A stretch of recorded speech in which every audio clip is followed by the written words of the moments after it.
Shalom Dammit! This is Rabbi Sol Solomon with a Rabbinical Reflection for the week of December 21st, 2014. Happy Chanukah, everybody! Happy Festival of Lights, Latkes, and Love. It's the next best thing to Christmas, and at least when we go to shul, we don't have to look at a statue of a guy bleeding to death and ruining our appetite. Speaking of appetite, in honor of this joyful week, I am going to regale you with a story, a fabulous fable for the holiday. So, children, gather round. Or don't, I don't really care. Either way, I am going to relate to you the story of little Yomo and the corned beef sandwich. The story is called Little Yomo and the Corned Beef Sandwich. Copyright 2014 by Rabbi Sol Solomon, all rights reserved. Use of this material in any form, written, digital, or audio, is prohibited by law and punishable by, a year in Gitmo or something. Little Yomo and the Corned Beef Sandwich.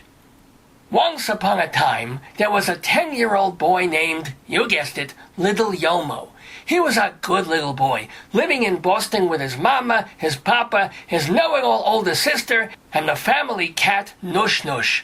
Little Yomo loved the Jewish holidays, or certain aspects of them, finding the Afikoman on Passover, dressing up as a ninja turtle on Purim, dancing and gorging himself with candy on Simchas Torah. But most of all, Yomo loved Chanukah, the colorful candles on the menorah, the fun songs to sing, beating his sister 7 times out of 10 at Dragel and taking all her pocket change. Little Yomo also loved seeing his family on Chanukah. Cousins and other relatives from miles around would come visit on the first and second nights to partake in the festivities around the front window. They would bring him presents or sweets, and they'd talk with him just like he was a grown-up. He loved Grandma and Grandpa, Cousin Ida and her boyfriend, Aunt Evelyn and her twins, who were 2 years younger than Yomo and great to play hide-and-seek with. Honest to gosh, there was nothing about Chanukah little Yomo didn't like. Except Uncle Victor. Uncle Victor, respected in the garment district, loved by his own grown children, kindly if noticeably obese Uncle Victor.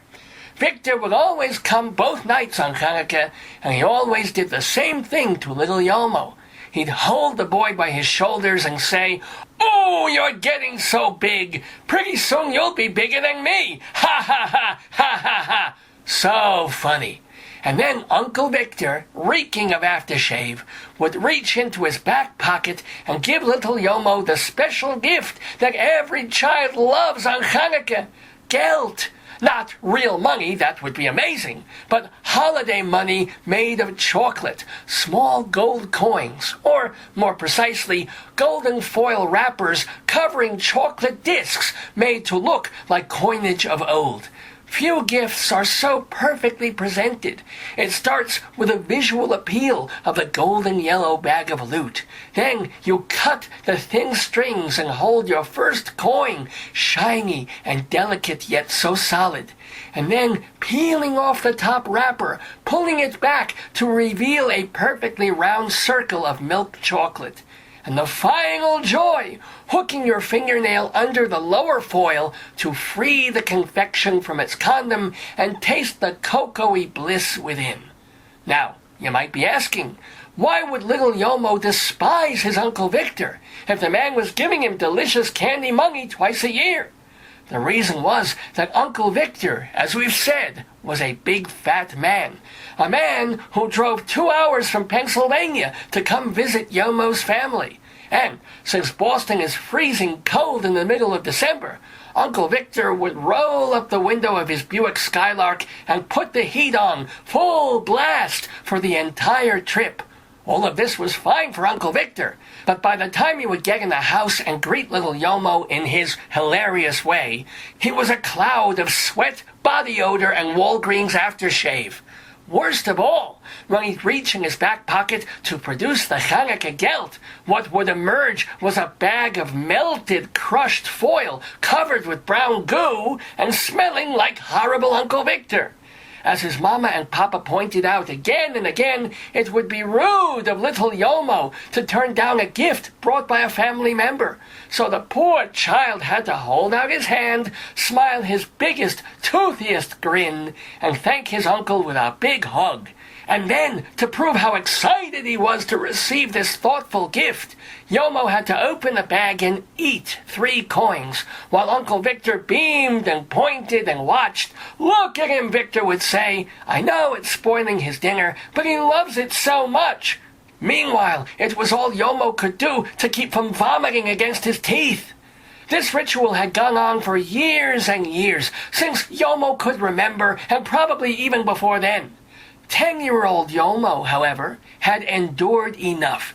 It was Chanukah time once more, and not-so-little Yomo dreaded encountering Uncle Victor and his smell, his chocolate, his whole nightmarish persona.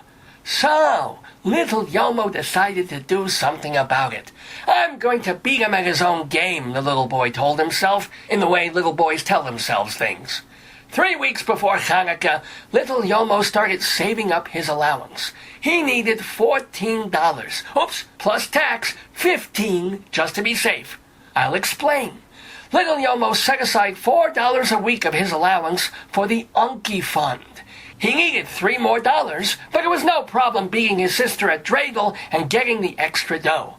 Once he had it, the day before the first night of Chanukah, little Yomo took his bundle and walked, almost ran, the 4 blocks from his apartment to the kosher delicatessen on Pelham Street. "Shalom, little Yomo," called the owner. "Did your mama send you on a grocery run?" "No, Mr. Hirsch," replied the boy. "This is special. I'm getting a sandwich for my Uncle Victor." "Well, I've never met your Uncle Victor, but I'm sure he's a terrific guy, and I'm gonna make him a beautiful sandwich. What would he like?" "Corned beef," said little Yomo, "on rye with 2 pickles and Russian dressing on the side." "Your wish is my command," laughed Mr. Hirsch, impressed with Yomo's gravitas.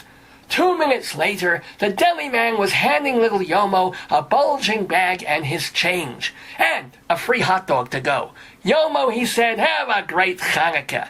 "You too," little Yomo called back, skipping out of the store and eager to get home and continue his plan. The corned beef sandwich, fresh and juicy, smelled so good in the brown paper bag, but Yomo resisted having a bite. He was saving every crumb for Unky Victor. And when the boy got home, he ran to the kitchen, but his mother was there starting to fry that evening's latkes. "What's that?" asked his mama. "Oh, just something for Chanukah," said the little man. "It's for Daddy's brother." "Oh, Victor! I swear to Hashem, you are the sweetest boy."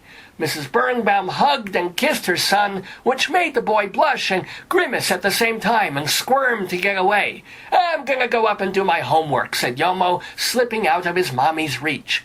"Wait, you don't want to put that in the fridge?" his mother called. "I have to put the card with it first," Yomo called back as he headed toward the sunroom.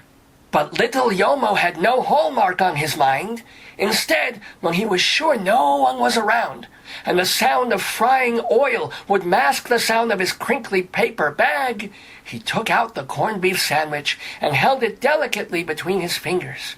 Carefully, he lifted the slice of rye bread off the top. He then knelt down in front of what the family called Nush Nush Corner.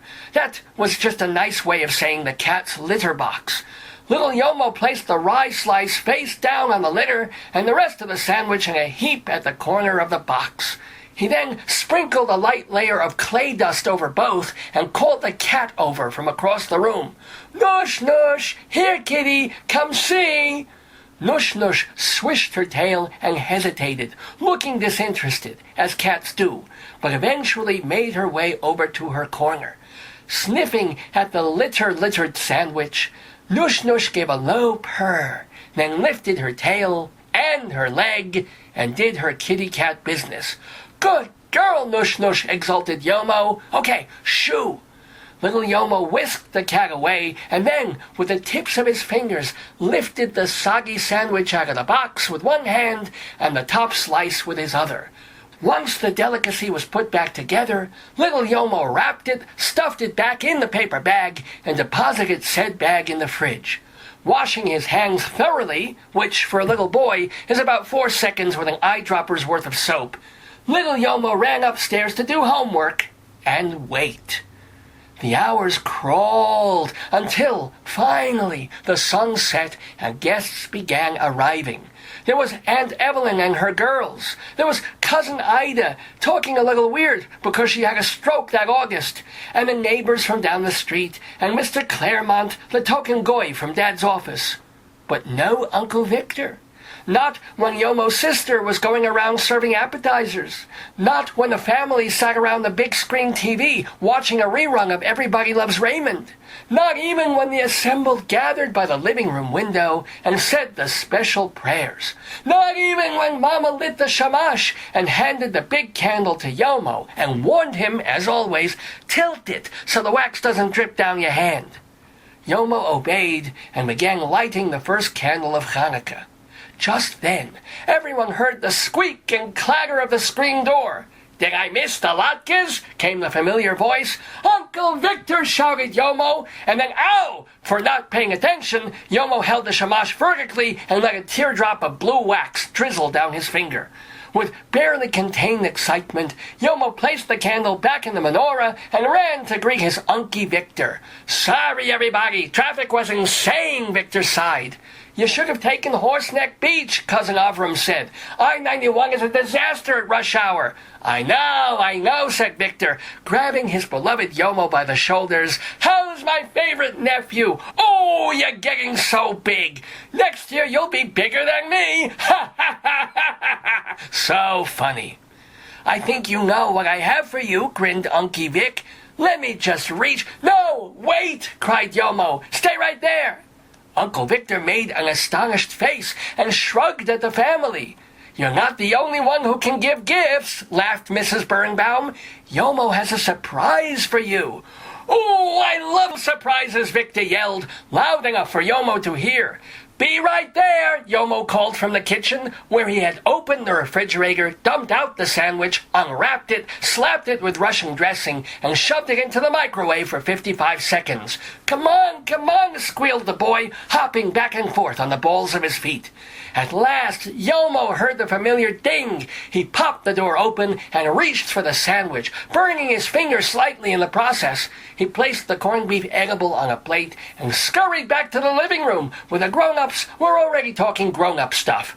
"Uncle Victor!" shouted Yomo, louder than he wanted to. "Happy Chanukah!" "Oh, my goodness," responded the man, feigning amazement, but also honestly thrilled to see a corned beef sandwich presented before him.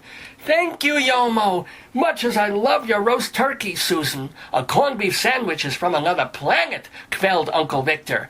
"Enjoy," beamed Mrs. Birnbaum. "Yomo was so excited to get it for you." Uncle Victor held the plate with the warm sandwich. He sniffed and smiled in ecstasy, smelling only the juicy kosher beef, sliced thick and liberally drizzled with Russian dressing. Perhaps a thinner man without asthma would have noticed a faint uremic stench to the sandwich, but not Unky Victor. With his meaty paw, he lifted half the sandwich off the plate and brought it to his wet, porcine lips. "Don't you dare!" came the voice. Ah, that voice. The voice of Aunt Dora, Victor's wife of 38 long years. "If it's a heart attack you want, go ahead, eat the sandwich. But personally, I'd rather see you live a few years longer." "But darling," Uncle Victor sighed, "it's Chanukah, and the boy—" "Yomo is an angel," Aunt Dora nodded, grinning at the crestfallen child. "But what does he know from cholesterol and prediabetes?" "Oh, but I've been so good," whined Unky Victor. "What's half a sandwich? 2 bites." "You better listen to her," said Mr. Birnbaum. "You know your wife won't let you live it down till next Shavuos." Panicking, little Yomo piped up. "But it's just bread and meat. It's not bad like candy or soda. Can't Uncle Victor just have a little, please?" "I'm sorry, darling," Aunt Dora said, kneeling in front of Yomo.